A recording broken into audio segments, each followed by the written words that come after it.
Vanity. Definitely my favorite sin. Pior demônio pra sair da mente da uma pessoa é o orgulho, é a soberba. Você percebe artista, sei lá. Artista, influencer da direita. Exato, Ele trabalhou, então, assim, trabalhou com aqui, trabalhou aqui de graça. A gente fazia tudo de graça pra ele. Ele ainda achava que... Nossa, como assim vocês não me agradecem? O que tu queres, ó ser efêmero?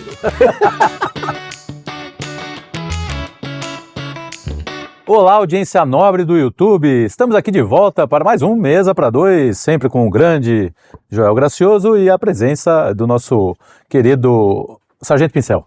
Sargento Pincel, porque hoje o programa é um programa que a gente vai abordar um dos grandes problemas de sempre, não é só de agora. Como dizia o personagem interpretado por Al Pacino em O Advogado do Diabo, Vanity is my favorite sin. Vanity. Definitely my favorite sin. A vaidade é o meu pecado favorito. O que acontece com a vaidade, sobretudo no reino do mundo digital, onde todo mundo quer ser uma grande celebridade, um grande influencer? O que acontece?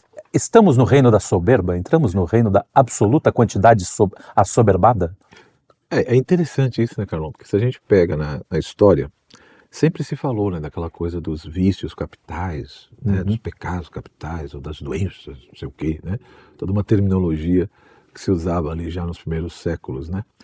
E era muito comum, por exemplo, na tradição cristã, quando surge a tradição monástica, né, dos monges, das monjas, ali a partir do século III, mais ou menos, vai ter muito essa coisa de que, por mais que você tenha vários vícios, né, a gula, a luxúria, a inveja, né, a ira, entendeu? A preguiça, sei lá, era muito comum colocar o orgulho, a soberba, né, como o pai e a mãe de tudo isso, né? E muitos, é lógico, aí alguns colocavam a vanglória e a vaidade ali como distinta da soberba e do orgulho, outros colocavam juntos, né? Mas é interessante isso, ou seja, e de fato, quando você vai analisando um pouco o comportamento das pessoas, a gente vê que uma grande maioria das vezes sempre tem algum tipo de orgulho ou de vaidade por trás, né? É lógico que não pode perder a noção de proporção, às vezes mais, às vezes menos, né? Então vai ter suas variações. Mas de fato é interessante que o ser humano tem uma necessidade enorme, né, de ser aplaudido, né, de ser exaltado, de ser elogiado, né? Como você é bom, como eu sou competente, como eu sou capaz, né? Então isso é terrível. Agora você imagina, se na história da humanidade sempre teve essas encrenquinhas, você imagina então no mundo digital das redes sociais hoje em dia, né? Onde muitas vezes as pessoas estão buscando não apenas uma questão ali financeira, eu tenho que fazer isso e aquilo, porque eu quero vender um produto, sim. não sei o quê. Sim, tem esse aspecto econômico financeiro, muita gente vive das redes sociais, né?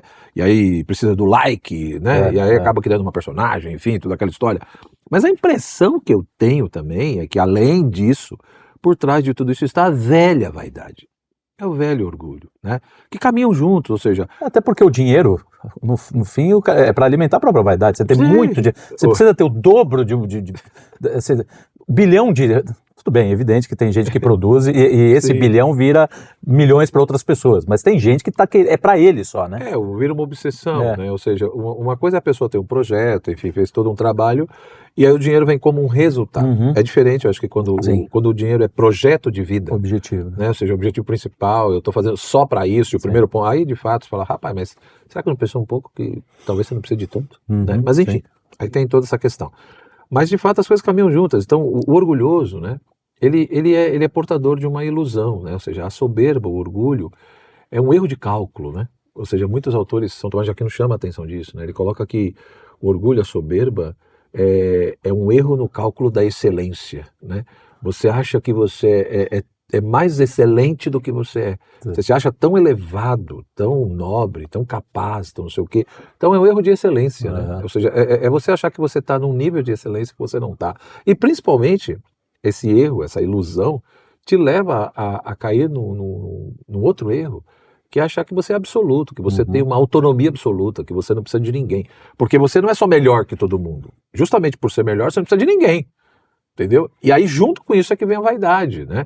Essa coisa de que Nossa, todo mundo precisa de mim, eu sou tão bom, é todo mundo me chamando, é todo mundo, sabe, aí quer que eu vou em 50 podcasts, você entendeu? E grave 200 aulas, né? E viajo não sei pra onde, etc. Eu tô falando porque eu muitas vezes já caí nisso também, cara. Se você não tomar cuidado, você cai numa loucura. Você começa a achar, você começa a acreditar, né? E você começa a acreditar, achar que você realmente é muito bom. Você fala, pô, não, eu sou profundidade, eu sou poderosão mesmo, entendeu? Porque é tanta gente me elogiando, tanta gente chamando, que você acredita nessa ilusão. E aí você precisa, às vezes, tomar uma porrada na vida para você descobrir a sua fragilidade, a sua finitude, as suas limitações, entendeu? Então, assim, o problema do orgulhoso e do vaidoso é que, primeiro, repito, eu acho que eu sou tão inteligente, tão capaz, que eu não sou só melhor. Eu tenho uma autonomia absoluta, não preciso de ninguém. São só os outros que precisam de mim. Né? E, portanto, eu posso assumir 50 coisas ao mesmo tempo, porque eu sempre vou dar conta. Sim. Pode pedir, manda a bola aí que eu mato todos no peito. Sempre vai entrar dentro do gol, você entendeu? Então, aí você deixa 50 pessoas presas àquilo que você... E você não consegue dar atenção para todos, porque é evidente, nós somos né, falhos, né? Não, e aí, só que aí você não tem a humildade, né? Você não tem a humildade para dizer, olha, eu não tenho como assumir esse compromisso, eu não tenho como fazer isso, ou desculpa aí que eu atrasei. Não, você não tem humildade para isso. Ao contrário, você aí vem a vaidade. As pessoas ainda têm que te agradecer, te elogiar pelo favor que você está fazendo. Você entendeu? Porque, tipo, isso é em geral, cara. É pedreiro que é assim, sim, professor que é assim, você entendeu? É religioso que é assim, é um monte de gente. Você percebe artista, sei lá. Artista, influencer da direita. Exato, ele trabalhou trabalhou aqui de graça. A gente fazia tudo de graça pra ele. Ele ainda achava que... Nossa, como assim vocês não me agradecem? Mas essa ideia que eu tô. O fato de eu vir aqui, eu estou fazendo um favor. Exato. Entendeu? Porque eu sou a luz encarnada. Então eu tô trazendo luminosidade no meio das trevas. Exato, né? É uma loucura, é uma sandice que. Por isso que eu repito, que nessa tradição religiosa cristã vai se colocar, né, esses vícios, né, também era chamado de maus pensamentos ou de demônios interiores. Sim. E aí tem autores que falavam que o pior demônio para sair da mente da alma de uma pessoa é o orgulho, é a soberba. E repito, a vaidade vem junta, porque eu tipo assim, pô, eu sou tão bom e tão perfeito, como que esses miseráveis não conseguem reconhecer isso? Como que eles não conseguem ver que eu sou extremamente superior? A minha excelência é muito maior. Então, assim, eles têm que aplaudir, elogiar, etc. E se tiver alguma dificuldade, por exemplo, se eu atrasei alguma coisa, eles ainda têm que agradecer. Por quê? Porque mesmo com atraso e dificuldade, eu ainda fui. Tô lá, pô. Ou seja, eu ainda... Estou brilhantando. Eu estou permitindo que você goze da minha presença, entendeu? Dos meus conhecimentos. Então, cara, é uma loucura. Você quase matou todo aquele entorno do coração, sem saber se você ia ou não, se você vai ou não. É isso mesmo. E então, aí assim, você... E as redes sociais potencializaram tudo isso, né, cara? Potencializaram. Mas mesmo a porrada, às vezes a porrada, ela não é... a pessoa não sai dessa coisa, ela entra num outro que é o ressentimento, né? Porque aí ela descobre que ela não é especial, que as pessoas param de dar a ela a atenção que ela acha que ela tem, e aí ela entra num grau de ressentimento, Sim, porque ela não reconhece. É aquela história, né? Se ela teve uma experiência negativa, um problema, mas ela vê isso, e aí ela faz uma leitura. Que, pô, realmente tem coisa que eu sou bom, mas tem coisa que eu não sou, tem coisa que eu errei, falhei, pá. Mas se ela não consegue entrar nessa lógica, o que vai acontecer é o ressentimento, é o que você falou, é a revolta, é a amargura. Por quê? Porque, de novo, é aquela coisa, não estão me chamando, não estão me convidando para tal coisa, porque não estão reconhecendo a minha grandeza. Sim. Eles é que são orgulhosos. Aí você inverte, entendeu? Eles é que são soberbos e orgulhosos, porque é um bando de anta que acha que é inteligente e não chama que o intelectual. O grande entendeu? gênio aqui. Então, assim, e aí aquela história, né, cara? O problema é o desdobramento de tudo isso. Porque junto com isso, para mim, vem uma coisa que é fundamental, né? Eu acho assim, Carlão, uma pessoa que quer fazer 40 coisas, ela é hipercompetente, beleza. Só que nunca esqueça, né? Como diz o apóstolo Paulo na carta aos Romanos, né? Não tenha um conceito muito elevado de vós mesmos. Por quê? Por mais que você seja competente, por mais que você tenha várias capacidades, você consegue fazer várias coisas ao mesmo tempo, beleza. Mas todo mundo tem fragilidade, todo mundo tem limitação. Ou seja, você achar que você não tem é loucura. É loucura, você entendeu? E aí, por causa dessa cegueira, porque no fundo a soberba cega, né? Aí você não consegue ver a realidade tal como ela é, nem sua nem dos outros. Aí você, no fundo, você se acha tão capaz que você vai pegando um monte de coisa ao mesmo tempo. Então, repito, se você consegue fazer 20 coisas muito bem feitas e entregar as 20, beleza. Mas mesmo entregando as 20, não esqueça que você também tem as suas fragilidades, que você também tem você é um ser finito. Você não é Deus, você não é absoluto. Né? Então, mesmo entregando. Mas o segundo ponto é o pior. Porque muita gente assume várias coisas e não entrega. Né? Não entrega e fica com um monte de desculpa e ainda quer que obrigatoriamente os outros entendam. Ou seja, você assumiu um compromisso. Entendeu? Só que só que eu falei, na cabeça do soberbo e do vaidoso, ele assumiu e ele vê se assumir ainda como um ato de misericórdia. Porque, tipo, olha, eu não gostaria de assumir, não poderia, mas já que vocês gostam tanto e eu sou tão bom, então eu vou assumir, mesmo sabendo que tem risco de não entregar. Você entendeu? E aí aquela história, aí pra mim é uma falta de respeito profundo. Uma falta de respeito. Né? Eu acho que nós precisamos levar em consideração a dignidade do outro. Né? Ou seja, quantas vezes a gente, ao assumir um compromisso e não fazer direito, não entregar, você compromete o trabalho de várias outras pessoas, você cria um monte de sofrimento, frustrações e ansiedades.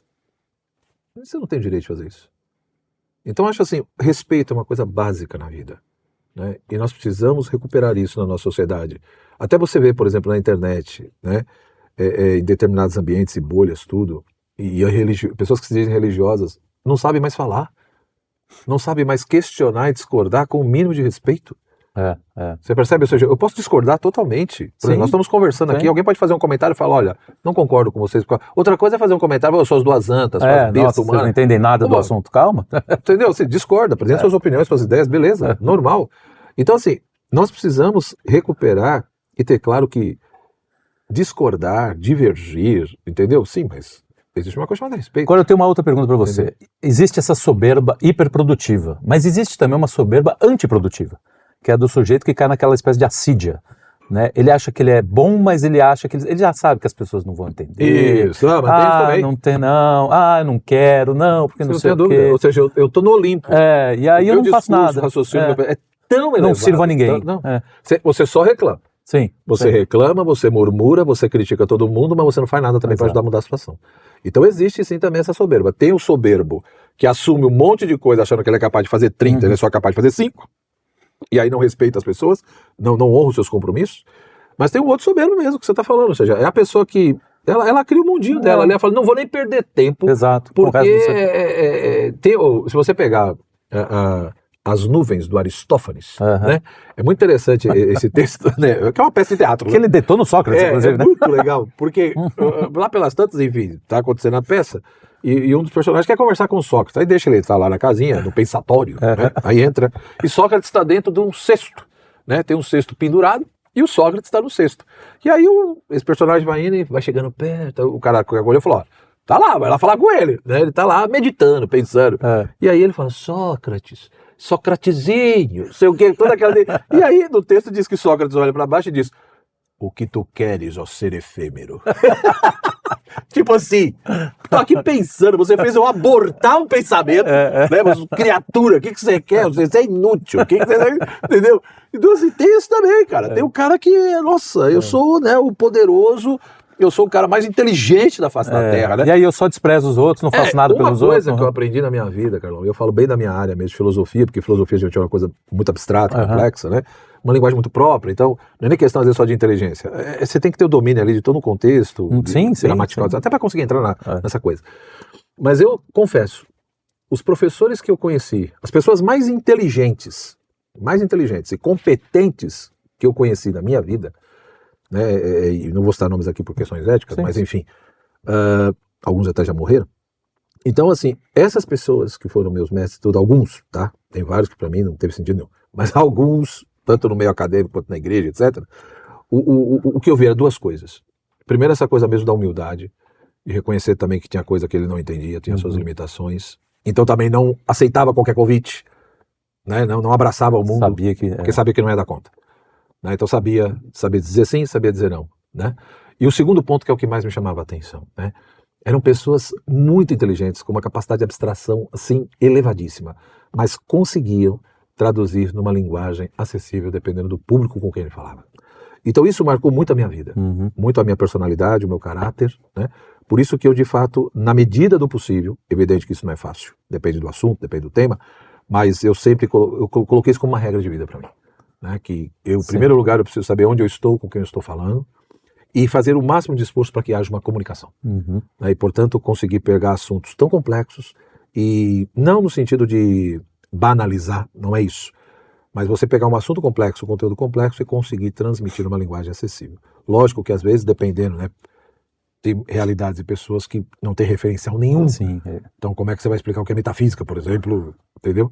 Mas eu digo, na medida do possível, pelo menos ter essa intenção, esse esforço. Para mim, a pessoa mais inteligente de fato é aquela que é humilde e é aquela que tem esse esforço de tentar fazer o outro entender o que você está falando. O restante, para mim, é tudo fogo de palha, vazio. E, repito, as redes sociais estão alimentando cada vez mais isso. E aí a gente deprimida, triste, entendeu? Porque não teve like, não me chamaram, não estão me reconhecendo. Né? E vai emburrecendo, não tem dúvida. Porque isso emburrece. Você não vai conseguindo ver a verdadeira realidade, né? Você cai num solipsismo, né? Você fica fechado no próprio eu e vai adorando a si mesmo, né? Numa egolatria. Exato.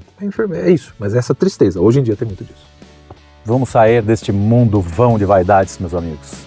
Espero que vocês tenham gostado. Terminamos mais um Mesa para Dois. Como diz a escritura, vaidade das vaidades. Tudo é vaidade neste mundo vão. Tchau, tchau. Valeu.